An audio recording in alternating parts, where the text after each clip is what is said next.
मट्टी घेर दे भाई उरा मैं तो कोई गवर्नमेंट जज का काम करवाया क्या कोई जज का काम करवा ले को माटी का मनु जानते मारने की धमकी भी देवा बल चित्ता सोंदीराम और तक लड़का ने मनु मारने की धमकी दे मनु तो डरा है बिल्कुल नहीं देखला भी बोल हरियाणा के यमुनानगर जिले के गांव रसूलपुर खंड व्यासपुर में इस वक्त माहौल गरमाया हुआ है। अवैध कब्जे को लेकर दो पक्षों में कहासुनी और तनातनी की स्थिति बन गई है। ग्रामीणों का आरोप है कि शासन और प्रशासन को बार बार लिखित और मौखिक तौर पर शिकायत देने के बावजूद भी कोई कार्रवाई नहीं की जा रही है। ग्रामीणों का यहां तक कहना है कि प्रशासन और ग्राम पंचायत की मिलीभगत से यह सब काम हो रहा है। गांव के ही निवासी ऋषिपाल और अन्य लोगों ने बताया कि पंचायत न तो अवैध कब्जे को लेकर कोई ध्यान दे रही है और न ही गांव की साफ सफाई की तरफ किसी प्रकार की कोई सुध ले रही है, जिसकी वजह से गांव का माहौल लगातार बिगड़ता जा रहा है। इतना ही नहीं, गांव के जोहड़ की जगह पर डॉक्टर भीमराव अंबेडकर की मूर्ति की स्थापना के विवाद भी गहराता हुआ जा रहा है। ग्रामीणों का कहना है कि मूर्ति की स्थापना बिना किसी अनुमति की गई है और इसके आसपास गंदगी का आभार लगा हुआ है। लोगों ने साफ तौर पर कहा है कि शासन और प्रशासन आंखें मूंद कर बैठे हुए हैं, कोई सुनवाई नहीं हो रही है। अब सवाल यह उठता है कि आखिरकार प्रशासन किसका साथ दे रहा है, गांव की जनता का या फिर कब्जाधारियों का। गांव के लोग न्याय और साफ सुथरे माहौल की मांग कर रहे हैं और अब यह देखना है कि कार्रवाई कब तक होती है। फिलहाल गांव रसूलपुर के में माहौल जो है अभी तनावपूर्ण है और ग्रामवासी इस बारे में क्या कह रहे हैं और क्या कुछ पंचायत प्रतिनिधि इस बारे में कह रहे हैं। हम मेरा ऋषिपाल है, गांव मेरा रसूलपुर, तहसील बिलासपुर, डिस्ट्रिक्ट यमुनानगर। देखो सर, ये गांव में जो जोहड़ की जगह है, पंचायती जगह है, उन पर नजायज़ कब्जा है। ठीक है जी, इनकी दरख्वास्त मैं सन 2024 से देता रहा। उनके ऊपर अभी भी कोई भी कार्रवाई नहीं हुई, जबकि मैं कई बार SDM साहब को, BDO साहब को और पंचायत अफसर जैसे गांव के सरपंच को भी मैंने कई बार बोल दिया है जी।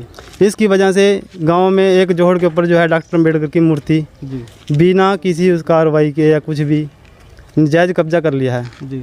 ठीक है जी, उसके चारों तरफ आप देख सकते हैं गंदगी ही गंदगी है, पानी ही पानी है जी। ना तो गांव में पानी की निकासी है जी और ना ही गांव का कोई समाधान है सफाई की तरफ जी। यह मेरा घर भी पास में ही पड़ता है उसके जी। इस गंदगी की वजह से मेरे बच्चे भी बीमार हैं जी। मेरे को खुद भी दिक्कत रहती है, आने जाने की कोई सुविधा नहीं, मान लो गंदगी की वजह से। समाधान शिविर में भी गया सर मैं 2 बार जी। हाँ जी, अब तक भी सन 2024 से लेके अब 25 चल चुका है, मान लो खत्म होने वाला है, कोई भी कार्रवाई नहीं हुई जी। शिकायत करता है, इसके घर के आगे अब भी गंद खड़ा है, पूरे गांव का पानी इस जोड़ी के अंदर है और इस जोड़ी के अंदर इस पर ही नजायज कब्जा और ना तो इस जोड़ी का कहीं निकासी का पानी है और जो पानी भी जहर है वो किसी के बाड़े से जहर है। और आज अगर वो बाड़ा पानी कर दे तो ये सारा का सारा भर का खड़ा हो जा। जब भी बारिश हवा, मेरा घर भी पास है और मेरे घर के पास जो है ना सारा पानी वहाँ बढ़ जाता है। मेरा का पूरा बूझ खराब हो गया। उस सरपंच न पंचायत 4 पंचायतें पहले भी चली गई, कोई इसके ऊपर वो नहीं कर रहा है। जितनी जोड़ी अंटवाई गई थी है, हमने एक स्टाफ मेंबर थे, हमने अंटवाई थी, उसके बाद इसमें कोई मिट्टी नहीं गिरी, कुछ नहीं गिरी। तो लोगों ने जायज़ कब्जा करके जहाँ जिसकी थी वहाँ छोड़ गए और जो जगह थोड़ी सी बची है उस पर ही मूर्ति लगा के उन्होंने जायज़ कब्जा कर दिया, जो कि बिल्कुल गलत है। और मेरे तरफ जो है ना पूरा गंद बटला हो रहा है, मेरी तरफ से ही पानी जा रहा है, मेरी तरफ कोई पानी गंदा जा रहा है और वहाँ पे 24 घंटे बंदा बीमार हो रहा है। डेंगू क्या सब कुछ ही फैल रहा है। एक बार जाके देखो, और गली जो है ना बिल्कुल नहीं बनाई सरपंच ने, सब गलियाँ बनाई थी, उस गली में मिट्टी तक नहीं गिरी।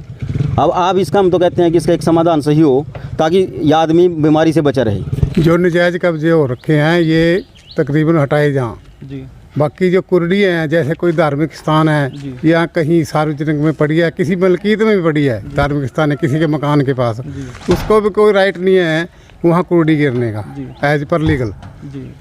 तो इसको सही इसको समाधान कराया जाए इसका और इसको हटा के साफ़ सफाई का रखी जाए।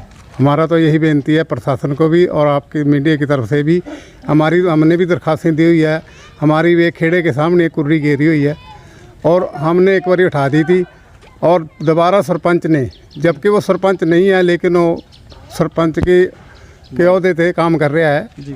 तो उसने हमारे के भी आश्वासन दे दिया, मैं हटवा दूंगा, इधर नहीं जाएगा खेड़े की दीवार से, और उसको भी कह दिया तो घेरता रहो जी। और उसने हमने उसकी सीएम विंडो लगाई है, अभी वो पेंडिंग में BDO साहब के पास आई हुई है। अब मैंने 3-4 बार उसको बोल दिया, वो बोल रहे हैं अभी बेलने के बाद वो फ्री होंगे और मैं इसको उठवा दूंगा।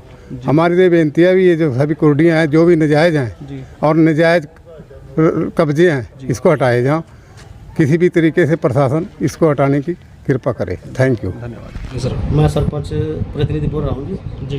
ठीक है जी। अवैध कब्जे बहुत पुराने पड़े जो लोग आगे, ठीक है, और जो कार्रवाई इस पर पंचायत कर रही है अपने निष्पक्ष कार्रवाई कर रही है जी। बीडी साहब के पास भी ऐसा कुछ लेटर गया, इसने भी शिकायत करी उसकी, ठीक है। अगर किसी को आपत्ति है इस बात की भी अवैध कब्जे हो रहे में, वो निशानदेही कराए और उनको अपना निशानदेही से कब्जा मुक्त कराए दे। हमने कोई इतराज नहीं, हम तो इनके साथ हैं। ठीक है जनाब। ठीक है।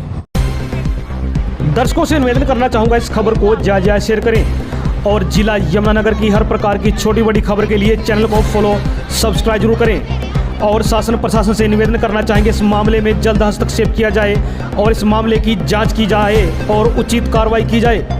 Thanks for watching 7X Haryana, जिला यमुनानगर, खंड व्यासपुर, रसूलपुर गाँव।